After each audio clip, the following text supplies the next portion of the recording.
Hi everyone, my name is Avni, and like Lydia said, I work for Bodyset, and before Bodyset I used to work for a spinal clinic for about 4 years, kind of focusing on scoliosis, hyperkyphosis, and kind of a bunch of spinal conditions. So, in terms of back pain and how it presents, back pain can be split into various categories on how it presents, and as you can see, a majority of the presentation seems to fall into the non-specific lower back pain, which is essentially back pain that doesn't have a certain diagnosis, and it's quite difficult for radiological findings to essentially correlate to the symptoms that present.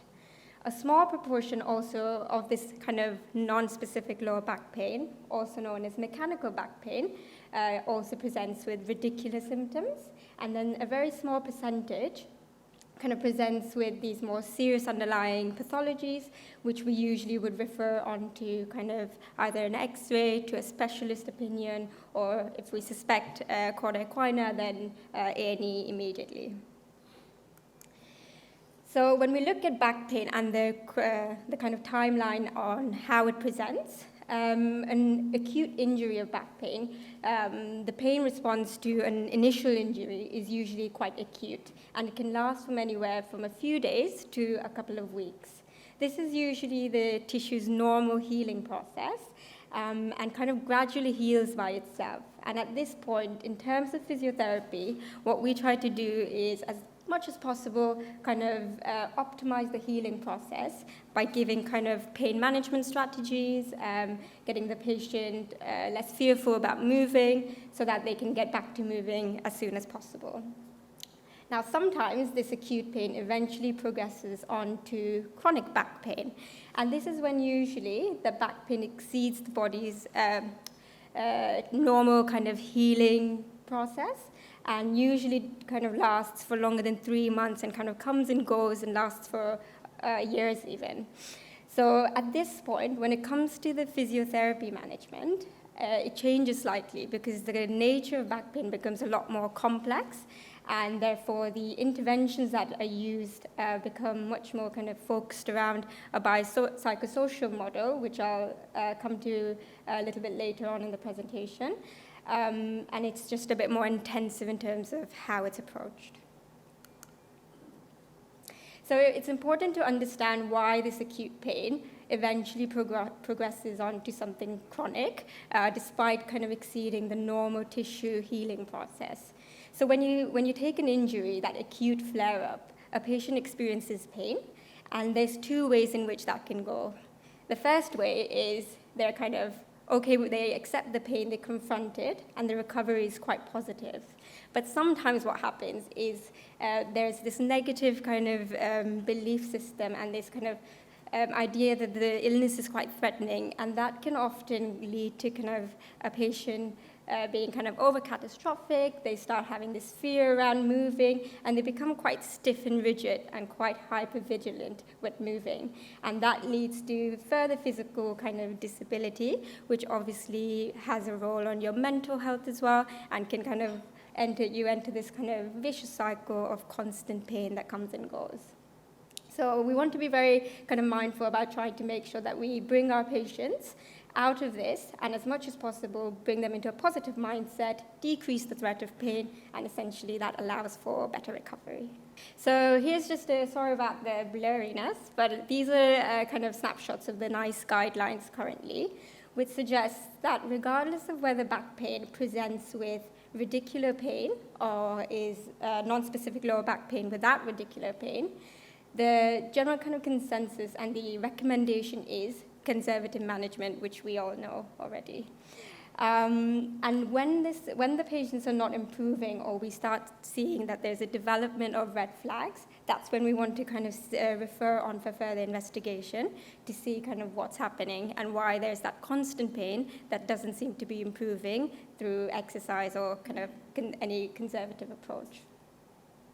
What's interesting to see is that at the early stage, so within primary care, it's usually imaging is not recommended. And there are some reasons for this. and this is kind of something I've seen in practice quite a lot, is when we have kind of, when we see imaging as a initial approach for management, in primary care, it doesn't necessarily change the course of treatment in terms of physiotherapy. So we often recommend that patients are only recommended imaging through their specialists, and to avoid kind of picking up abnormalities that can also be present in patients who are asymptomatic. And this is to avoid patients kind of overcomplicating kind of medical terminology that us as kind of clinicians find very, not as kind of scary, but for patients can be very daunting and very kind of life-threatening. We want to avoid that so they don't become fearful about moving in general. So in general, the physiotherapy management for back pain moves away from that kind of targeting it through what's happening pathanatomically and more towards kind of what's that biocycle approach, specifically when it comes to chronic lower back pain. So as I mentioned, so initially, traditionally, in physiotherapy, what the initial approach is kind of dividing your patients into acute, subacute, and chronic based on kind of how long they've been experiencing the pain. And then based on that, we kind of form the intervention, so it'll be kind of less intensive if it's acute, and kind of more complex, more factors to help with treatment if it's been going on for longer. However, this approach, as we all know, pain is never linear, and it kind of comes and goes in bouts. So the approach on how we determine someone whether they need that kind of simpler and less supportive intervention versus something more complex and more kind of multidisciplinary is based on kind of outcome measurements, which are kind of essentially questionnaires that we ask in the initial session that measures kind of the risk of poor clinical outcome. So these kind of measures include kind of job satisfaction, mood, how fearful someone is about movement, and also kind of how long the pain has been going on for. And then these factors combined together puts the patient in, gives you a number, and puts them at either low risk or high risk. So here you have two patients. So they're not exactly, they're just images picked out from Google, but they're very similar to the kind of patients I used to see when I used to work in a scoliosis clinic. On the left, you see a young female presenting with, as you can see on the X-ray, a very mild curvature of the spine. And on the right, you can see that there is a young male presenting with a very severe curvature of the spine. What's interesting to see is that regardless of kind of how severe the curvature is and how much kind of structural abnormalities are present in the spine, the actual pain doesn't necessarily resemble what is presented on the X-ray when it comes to chronic pain. And it's more kind of if you see the patient's attitude towards moving and their general kind of mental health. So for example, the first patient is rather stressed about her exams. She's quite sedentary and she doesn't keep very active. Those factors seem to play a much more kind of important role in how we manage these patients that present with that kind of chronic pain. So I've created a little bit of a summary on how I tend to approach lower back pain when it comes to the initial presentation and the acute flare-up versus when someone comes in with a more kind of chronic presentation. And it seems for kind of both scenarios, the self-management, so the advice to remain active and the giving information about kind of pain is crucial when it comes to acute or chronic pain management. Obviously, as physiotherapists, we don't prescribe medication, but it's always good to be aware of what medications our patients are taking so we understand essentially how their pain is being managed. And the evidence does support that anti-inflammatories are beneficial if taken for the shortest period of time and in the shortest dose, whereas paracetamol there's no real evidence that supports it being superior to a placebo. In terms of non-pharmacologic interventions, so that's kind of where the physiotherapy comes in. Manual therapy, which is kind of using massage, trigger point release, plays an important role in both situations. And usually in the acute situation, we would usually get the patient back to moving and refer them to a group class. Whereas if they present with chronic pain, it becomes a little bit more complex, and we start introducing more structured rehab kind of strategies and incorporating kind of that MDT approach with a combination of physical and mental therapies.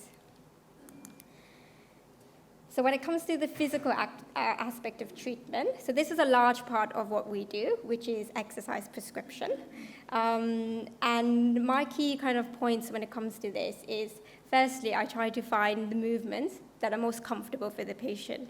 The first thing that you want to achieve when you see that patient come in is build a strong rapport with them and make sure that they're confident in what you're prescribing them. And that might be kind of exploring movements that they're just more comfortable with, so they're less fearful about moving.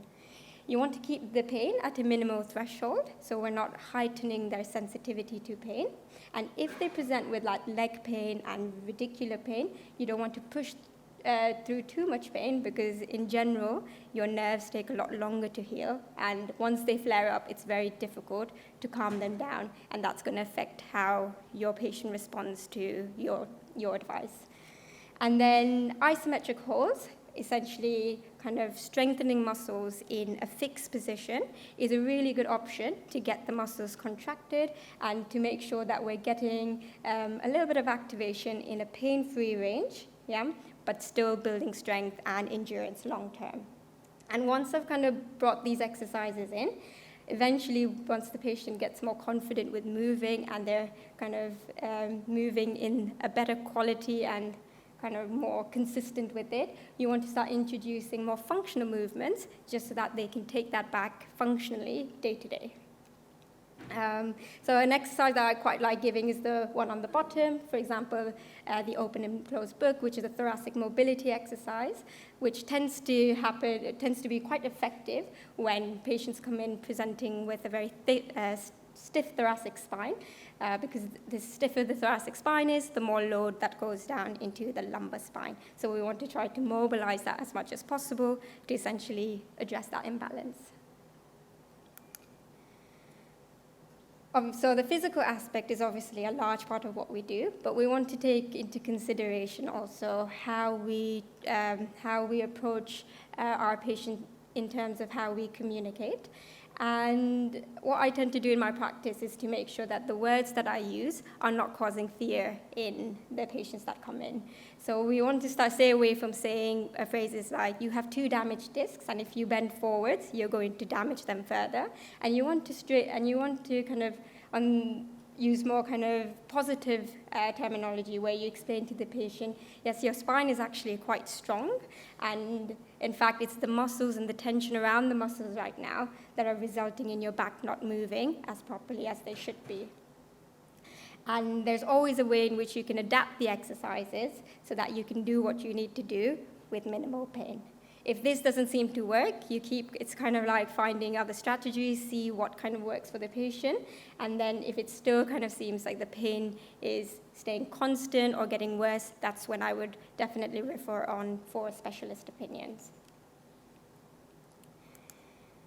So overall, as a physiotherapist, yes, exercise is a large part of what we do, recommending advice on rest and pacing activities.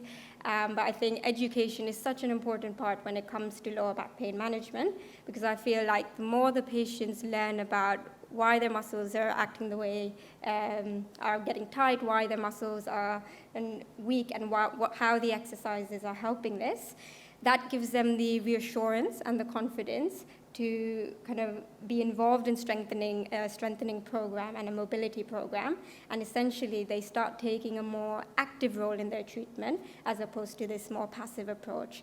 And long term, that's kind of key for motivation, because when it comes to back pain, consistency is really, really important, and if they're motivated to do the exercises at home, then that's kind of your way in to get them stronger and fitter. So, in summary, yes, physiotherapy is very important for the management of non-specific lower back pain, and with or without radicular pain. And you just kind of tweak the exercises based on how you'd obviously push a little bit more when they don't have neurological symptoms. But if they do have radicular pain, you might kind of ease off on the intensity. A multidisciplinary approach is always going to give you the best effects, so kind of bringing in your osteopaths, your chiropractors, manual therapy. And conservative management tends to become more intensive when someone is at high risk of a poor clinical outcome. And the final bit is building trust and confidence is really key with our patients because we want to make sure they're on board for this kind of long journey of recovery. And that's it.